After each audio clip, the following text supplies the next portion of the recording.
relativity, the explanation for gravity is that matter bends space.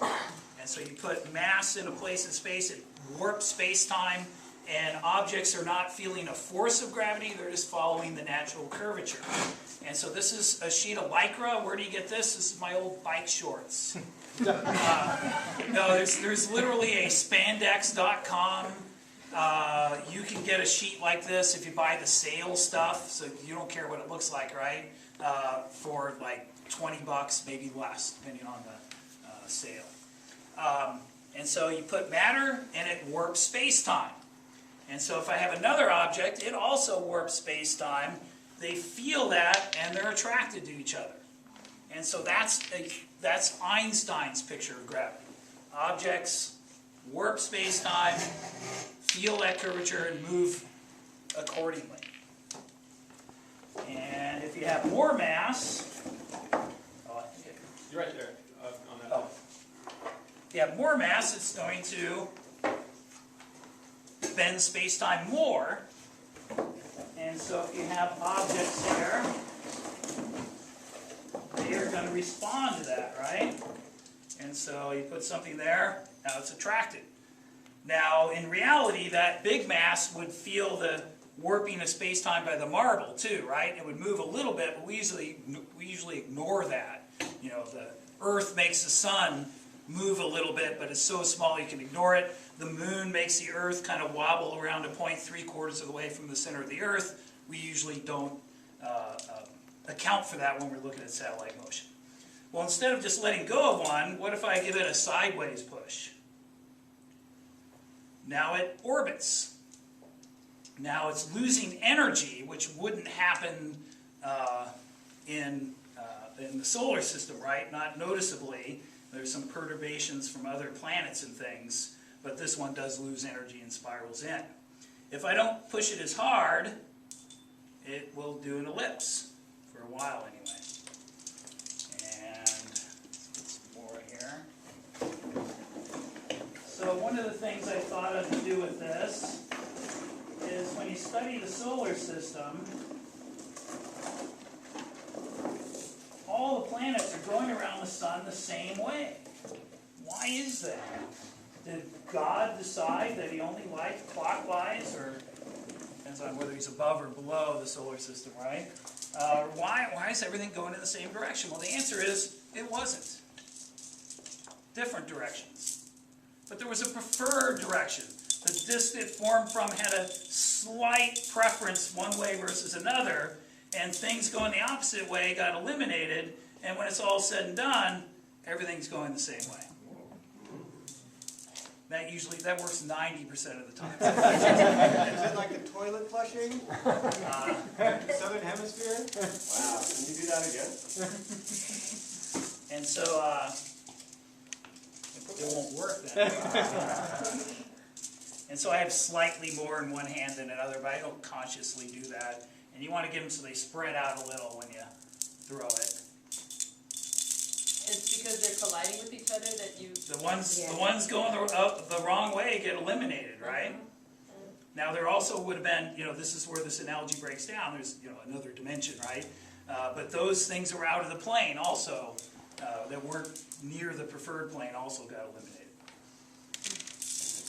And so that's kind of cool. Now my students use a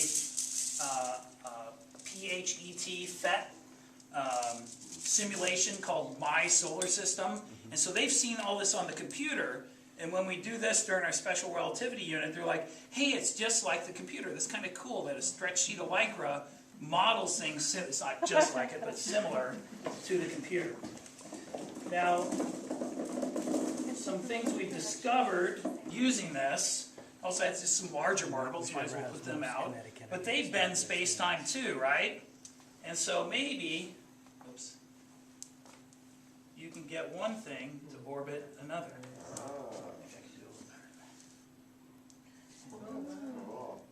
There we go. Oh my God. So the Earth-Moon system, maybe? And so you can see that this seam, you can't buy Lycra this big.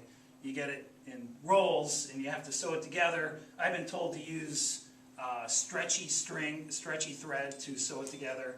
And so next time I do it, I'll do that because it pulls. And so just a little bit of thread fixes it. And so in the morning, when I first set this up, I'll have it leaning against the table. I'll be underneath fixing holes from last year. One time my principal walked in. And I hear somebody in the room, and I'm underneath. I'm in the middle of sewing it. I'm not going to pause yet. And then he's looking around for me, and he kind of knows somebody's in the room. And he's, oh, there you are. He goes, what are you doing there? And I go, I'm repairing a rip in the fabric of space-time. What do you think I'm doing? How often do you get to say that?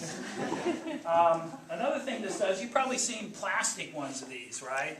The Discovery Center, Children's Discovery Museum in San Jose has one. The Exploratorium has one. Sometimes they have them at shopping malls to get you to put money in it. But one thing you can't do with those is put two masses in. And so when we went to the moon, when we first started, we sent our spaceships on what are called free return trajectories. So they would go to the moon. This is hard to get to happen. And they would come back in like a figure eight.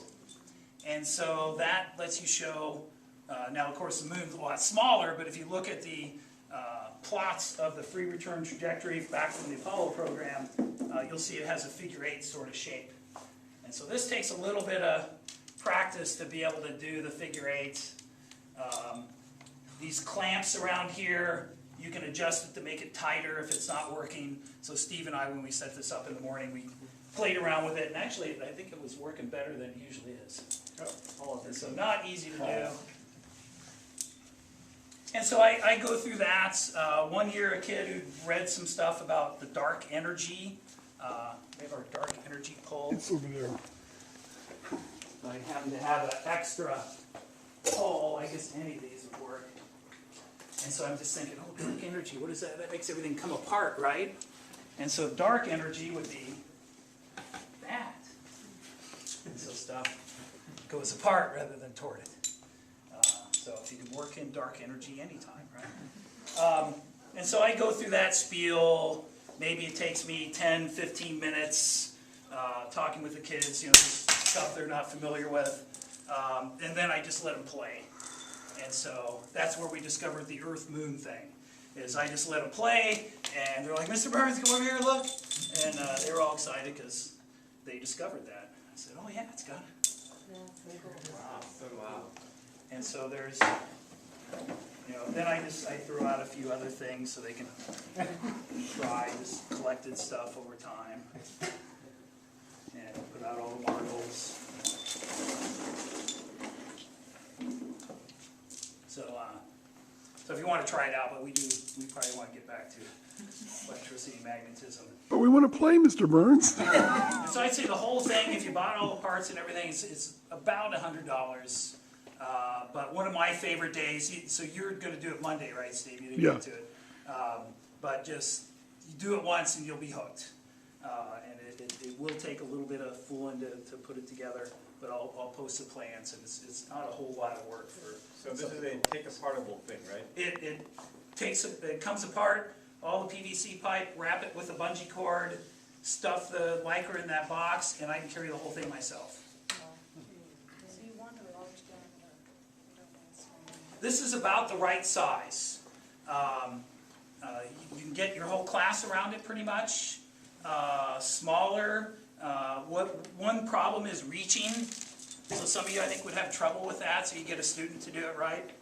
One thing you got to watch, though, is some students will think to go underneath to push up, and then while they're underneath, somebody decides to put the big mass down, and they get their space-time warped. And so you just tell them you can't go under.